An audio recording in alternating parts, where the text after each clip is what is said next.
another of our best of 2 matches in the TemTeam Cup. So this is another Group D match between Sryzen and Wiki Kernel. Wiki Kernel has already made waves 2-0ing Sryzen in a previous match. Well, sorry, 2-0ing Neko Blocky in a previous game that we saw just a few days ago. Well, just the other day. Very interesting to see, like, really cool Kinu Golzi plays inside that. Definitely quite the mind blower. So, in the meantime, something that should be interesting to see here is precisely how Sryzen can respond to that. We see that Sryzen has a pretty fun-looking team right here. Kind of diverse in most of what it's got. It's definitely still got a lot of aggression. We've got Firekoi, Shosiara, a very aggressive pairing. We see the Mashuk ban immediately out from Wiki Kernel. We see the Yowler ban out from Sryzen, so both of these make a lot of sense. Yowler is a brick house if you can't deal with it, but this does leave the Kinu open, a mistake that we saw Neko Blocky make previously against Wiki Kernel that led to a lot of chaos brought back. We'll have to see whether Sryzen, who is also an exotic French player, can accommodate dealing with Kinu, which can be really problematic for some aggressive teams. The automatic protector buffs being absolute peril to your plan of just like direct, straightforward aggression. We see Wiki Kernel go for 2 Mashuks into what is projected to be a offensive fire water lead, but Sryzen turns on a dime and actually picks the Hedgen. Hedgen with gotta go fast means that those harmful microwaves will still hit at 3 prio even without synergy, and digital will stomp all over the poor mushroom, which does have a digital weakness. We're looking at our second bans now, and honestly, I do kind of wonder if maybe this Chromion will get attention paid to it, or perhaps the Mimit stopping some more of the troublesome doubling that we can see out of Sryzen in conjunction with things. But no, instead we see the Ragnet ban. This is an interesting one because it does mean that it's likely that Wiki Kernel is trying to like keep their own sides of things safe. Obviously the Valish is still very strong into the rest of the team and Ragnet, but this opens up the Hedgen a bit on Wiki Kernel's side alongside the Golzi, alongside the Firequash. There's a bunch of different things here to look at. So, as we continue, we do see the Mimit picked up from Sryzen's side, and the Golzi picked up from Wiki Kernel. We did see the Kinu ban there as well. That's actually a really important ban. Obviously, everything that I said about Kinu is still kind of a terrifying thing in terms of that.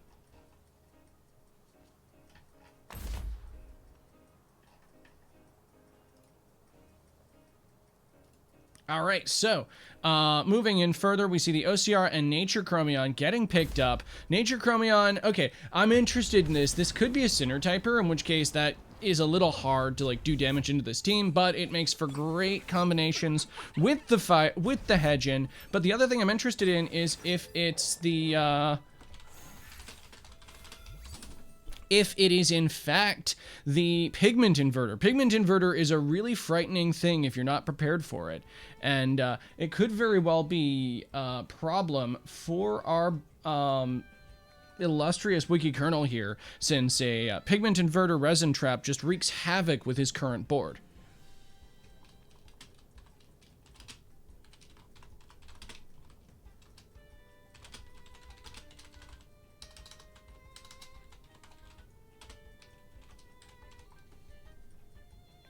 So as we get into this first turn, one thing that I want to think about here is precisely what Sryzen and Wiki Kernel will want to swap to. Like, I don't think Wiki Kernel is too threatened by this board in and of itself, but he is likely to take a significant amount of damage on one of his Mashuks. This could obviously be something of an issue into this, because, yeah, no, you don't really want that Great Wall getting messed with too hard. But instead, what we see is Sryzen picking up one of those Mashuks, and we get a full triple board right here in terms of that. This is not quite what I expected, but it does allow for pressure against the incoming Firequash, which does come in to eat the harmful microwaves. Now, already we're seeing that do a ton to this Koish, so the comparatively low special defense on a lot of Mashuks mean that that would have probably done into like the brought it down to the 30% range. range, especially since, as we've said in previous games, Mimits are generally more frail in terms of their builds than any other Tem that you wind up finding there. So that should be an interesting thing to see in terms of how this match progresses. Right, the Fire Koish on Wiki Kernel's side isn't really in a comfortable spot. Mimits are also known for being fast, so if this Koish is not like max speed, it's probably not going to be able to get the water cannon it wants off, and it's got to outspeed the gotta go fast Generify that could be coming out of Sryzen right now. So I don't know whether this Koish is actually going to stay there. Instead, we see the Plasma Beam come down, and we do see it go down to 37%, and the Wastewater does outspeed the Koish. Wiki Kernel staying in a very brave move as the Tireless Mashuk, while burned, still goes for a Wastewater onto the hedge, and this is a resisted attack, even with the +1, getting him into the overexertion, thanks to the Tireless. Like, that's still not very much damage onto what is comparatively a fairly frail Tem. Golzy hits the board, but, alright, this is looking like a step backwards for Wiki Kernel. He still has, of course, the Valish, but since Sryzen stole the Mashuk, that's actually really strong into a lot of Wiki Kernel's lineup. Like, he's gonna find some way to accommodate for that in his game plan here, because this is one of the biggest problems of facing off against a Mimit, is that if you leave your right slot open, they will steal one of your they will steal what's there, and if that is something you can't deal with, that could very well already be havoc into your game plan.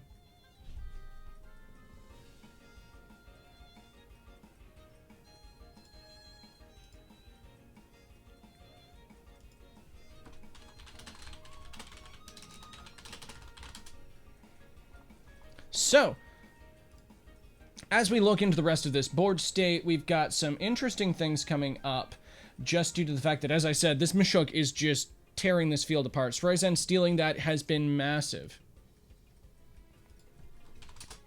So, my hope here is that this Golzy can cause enough damage to... Oh no, the Plasma Beam has already taken out the Mashuk. That's actually really...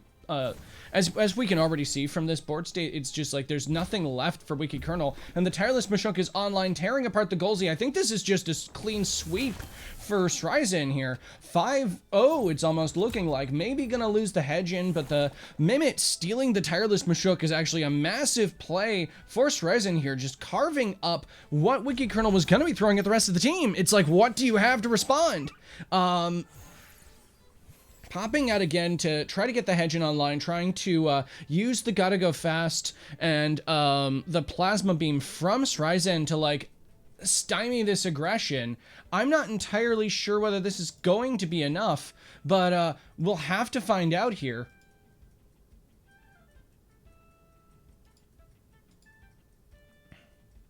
My biggest concern is that, right, so... Okay, this could be a way for Wiki Kernel to get back in the match, but at this point he's got like 5 things to take down, and one of those is an Osiara, which will still cleave a Valish and a Mimit in twain, especially when that Mimit is pretending to be a Hedgeon. The Harmful Microwaves comes down, doing down to 40% for that, but dying to the OX. The Plasma Beam does come down, and it eviscerates the Mimit, which was very frail as a result of that. The Charge Iron Filings wasn't even necessary there. We are still in this game as... Wiki Kernel is showing us that it is not, like, over until it's over. So the Osiara hits the board. This is obviously a deep spook, because, yeah, no, you don't want to be dealing with this, board state as Wiki Kernel still. That Valish can't really come in on a Fire Koish, but you have to somehow deal with the Fire Koish and the Osiara here with very frail Hedgeon. It's gonna outspeed, but is it gonna do the damage that you need? The Plasma Beam might be enough here, but the Aquatic Whirlwind outspeeds both of the things on Wiki Kernel's side. The Aquatic Whirlwind hitting into the Mimit, that's like using a sledgehammer to hit a moth. Like, that's a ton of damage into that. The Lava Wave smacks the Golzy as well, and it's looking like, despite that quick turnaround in the previous turn there, we are not actually going to wind up seeing, we're not actually going to wind up seeing too much to attend to that.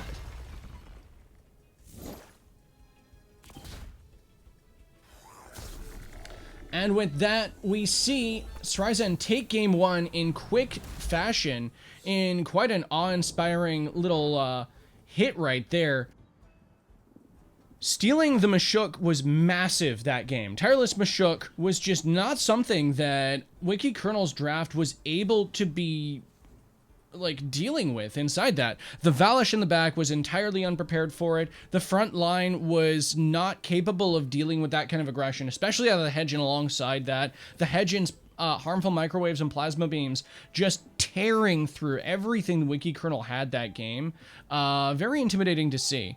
So hopefully we'll see a bit of a better playthrough in the next game that should be coming up momentarily between Sryzen and Wiki Kernel. Obviously, Wiki Kernel's no slouch, but I'm assuming that since Sryzen and Neko Blocky are in the same club, we will see a potential turnabout in the next, well, in these matches due to the fact that, like, you know, one thing Exotic French are known for doing is adapting to threats. And Wiki Kernel, being a fellow Tamers member, definitely not a person, not a person to sleep on inside this. Fellow Tamers, while they aren't seen too much inside the competitive sphere, they've had access to a lot of information inside their own grand tournaments that have happened. So it's clear that as they assert themselves inside this scene, people are going to be learning how they play. And it looks like Kinu Gulzi is something that is not going to work more than once against these players. Still, though, it'll be interesting seeing what happens in the next matchup.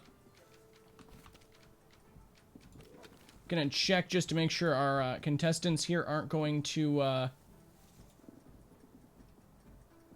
Okay, it looks like we have a small break before our next game. This is always a fortunate thing to see. Definitely important for both of our players to get the pauses they need between matches. It allows them to sort of think about what's going on there. And I'm sure Wiki Kernel needs some time to, like, learn how to deal with that for the next time. Definitely went all in on that double Mashuk lead that did not pan out. Not Sryzen not even needing their back line.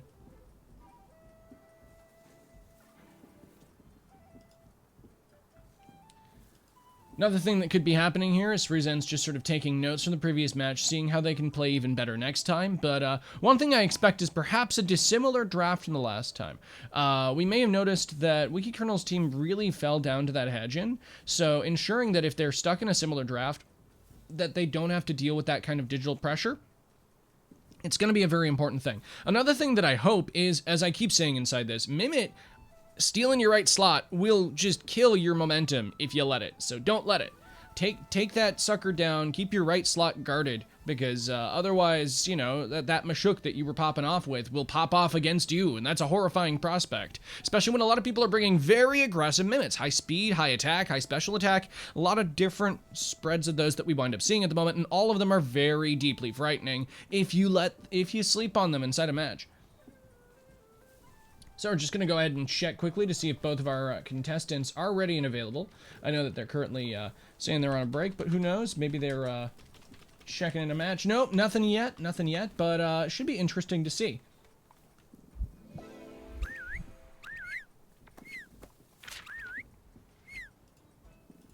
So, other things that we can look forward to later on today, incidentally, folks. This is not our only match that is scheduled. Later on, we have a smorgasbord of good matches, both today and tomorrow. Tomorrow, incidentally, also has a vast quantity of really good matches available. Stay tuned later on today for Jade Duragon versus Zukli, and potentially a couple other matches that will be covered at a relatively the same time. Alongside, of course, tomorrow, where we have an absolute slew of really interesting matches ranging from Neko Blocky to Sryzen in the same group. Cielo Aoi versus the elusive SM Fid, another of the fellow Teamers matchers that we've seen recently. And of course, Shiznix versus Gold at a similar time slot. Both of those should be very interesting to see.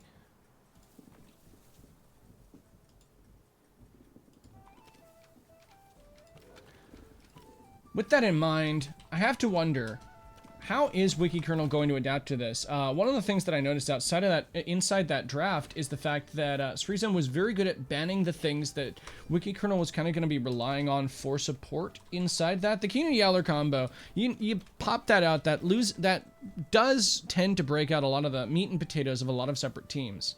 And trying to come back from that can be a bit dire when people are not fully prepared for the actual thing that you're drafting on your team. So it'll be interesting seeing if Wiki Kernel can continue the pace that they had last time. Or perhaps we will wind up... Okay, one other possibility here is that with that kind of comeback from a Wiki Kernel, we will see the first 1-1 that we've actually seen yet inside TemTeam. It's all been 2-0 so far in our current standings. So... Looks like they're just getting into a game, so I'm gonna pop into them now. Just gonna... Nope, looks like we're still waiting on both of the invites.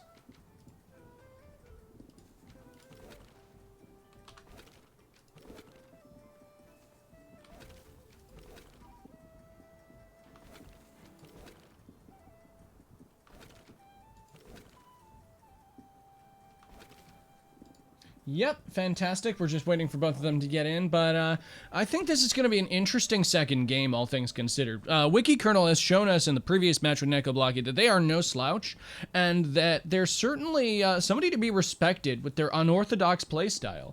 Sryzen is not necessarily one of the most famous exotic French members, but it's always interesting seeing anyone from a high-end competitive club, put up their dukes, as it were.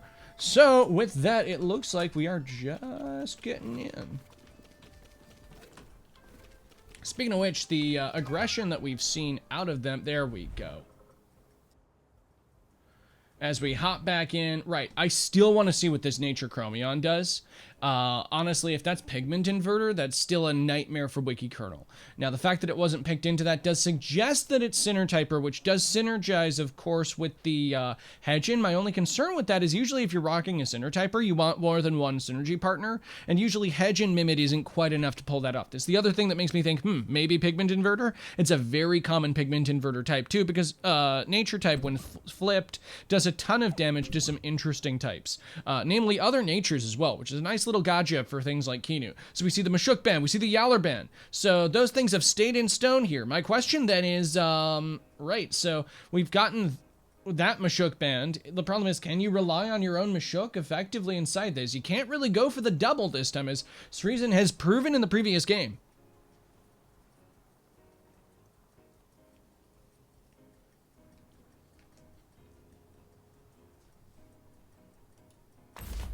And so we do see the Mashuk get picked up. Like, that seems pretty reasonable. It's still, like, the Mashuk individually is still good in Sryzen's team, but the problem is that Hedgeon's just waiting there, and Hedgeon Firequash is going to be, oh no, Hedgeon Osiara. Sryzen is just going non-stop aggression into Wiki Kernel, so whatever Wiki Kernel puts next onto the board needs to be able to handle one or both of these. Honestly, Golzy doesn't look bad. It's just that that's going to be eating a laser and a aquatic whirlwind to the face. That is a lot that you're putting on the back of our, incredibly aggro boy right here. If it gets the turn to Charged Iron Filings, then sure, Sryzen's board is wiped. But getting to that point is actually going to be a little bit easier said than done, in my opinion here. Because, once again, the 3 prio aggression coming up from Sryzen here, the Plasma Beam or the Harmful Microwaves, alongside the Aquatic Whirlwind of Doom that Osiara is known for putting forward there. Whoa! Hold up. Sryzen changing the band up. Allowing the Kinu through and banning the Firequash, because that's one of the things that would technically resist the combination of Harmful Microwaves and Aquatic Whirlwind. Actually really concerning, because what that does mean is you can just get a Kinu buff onto the Golzy now. I can't imagine a world in which Wiki Kernel does not pick Kinu at this point, because Kinu Valish is just a really good position to have in the back. Having your own Hedgeon is obviously not a bad thing, but I don't see Hedgeon actually doing too much into this board state. We see the Firequash ban from Wiki Kernel as well. I'm astonished by all these Firequash bans, folks. I know it's a good temp, but there's so many other things that are a problem here, and the Mimit just tore Wiki Kernel apart last game. Interesting, though, as we see the Mimit and the Valish picked from Wiki Kernel, the Nature Chromion and the Valish picked from Sryzen. We're into our game 2, and yeah, I'm kind of surprised at how that draft went, folks. So, Mashuk Golzy, as I previously said, kind of a half and half into this board state. If Golzy can live into turn 2, fantastic. It will just stomp all over these fine boys. Problem is, it doesn't have an electric move turn 1. Okay, it's got Sparkling Bullet. Sparkling Bullet will do something. I'm not sure if it does enough. We do see the Kinu come in here to help support Golzy. This is how Wiki Kernel turned things around inside the first Neko Blocky game, getting the Kinu buffs onto Golzy with this particular spread seems to make it really hard for people to take down. Let's see if Wiki Kernel can do it again. The Aquatic Whirlwind not quite getting it into a 2KO range. Will the Harmful Microwaves be enough? It is enough! The Golzy goes down to the Harmful Microwaves. This is a problem. Right, so at this point, what are you doing as Wiki Kernel here, right? Like, you put a lot into that, and the Machoke isn't quite going to be able to throw the same kind of weight around as the other. Like, if we see Mimit come in to try to steal some... Actually, no, the Mimit doesn't work here because that would be stealing the Kinu. So what we could see is Valish onto that slot, and then, like, just a Plasma Beam or a Microwaves into Machoke as well, because Machoke will also be taking stupid damage from that. Wiki Kernel had really needed that first turn to involve like Golzy not going down there. Like, oh god. So here we go. We get the Mimit to come out here, and the Mimit does copy. That's right, it does copy the hedging because it copies the left slot. So now we have double hedging. So that means 2 Synergy Microwaves are staring you in the face. In the meantime, Wiki Kernel's trying to adapt to this. He brings out his own Mimit, which means that we now have 3 hedgings on this board. That's a Harmful Microwave slapping in, getting the Machoke down to 18.1% in a single swoop. That is really bad. As we can see, like...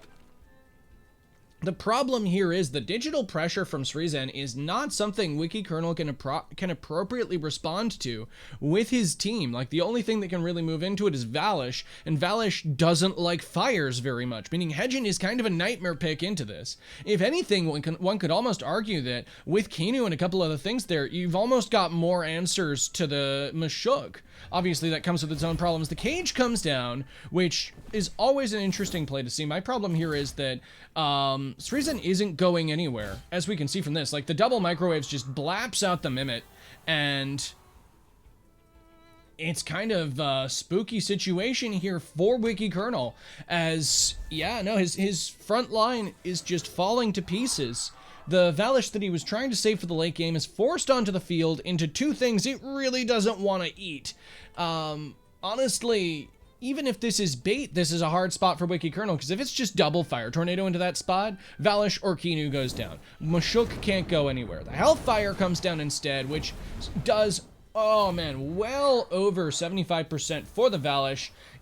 After the Scavenger buff, at least it goes back up to 42%, but that's not going to save against the second attack here, as the Hedgen Fire Tornadoes into the Valish slot, leaving Wiki Kernel with only a Kinu in what has been a crushing series of turns from Sryzen. Unrelenting aggression this game, as we see actually a 5-0 happen this game. I'm pretty stunned. This is turn 5, by the way. We've seen 4 KOs. This has just been a curb stomp of a battle, as what's likely to be, once again, even more aggression coming out of Sryzen as the Fire Tornado comes down. And does that single shot the Kinu? No, it does actually survive. If it oh, no, there we go. Wiki Kernel decides to go out like a champ and sacrifice in the, opposite of BM here. That's like a hat tip of a concession right there. Sryzen takes the games 2-0 right now. That was really an impressive showing there. Definitely goes to show you that despite an upset in previous games, having 2-0'd Neko Blocky, Wiki Kernel still has a lot to appreciate in terms of appropriately sizing up other teams during pick ban. As we saw there, Sryzen was very easily able to lean on that digital aggression throughout the entire game there and just crush into that team with just microwaves after microwaves, and then fire move after fire move. The Hedgen having the combination of digital and fire there just did so much into that team. Whereas in comparison, I'm kind of convinced that perhaps the Machoke wouldn't have been able to do as much inside that. And perhaps would have been accounted a bit more. Like, one of the things about Tireless Machoke going into that is that it just can't quite keep that pace going. Like, despite Tireless being the thing there, you're casting from HP when you do that, as we've said before, and this does mean it's a pretty easy combo to interrupt if you have the tools to do so. Kinu, one could argue, if you can survive that initial volley or catch it off guard, it can do that, because like once you're down into that low stamina range, overexerting for a wastewater is a nightmare. Still though, keep your eyes and ears peeled, folks. I've been Quarter, and it's been a pleasure casting with you. We will, of course, later on today have the pleasure of seeing Jay Doragon and potentially Tsubaki Chen going into matches against their respective opponents, so keep your eyes peeled for those as well, and have a great day.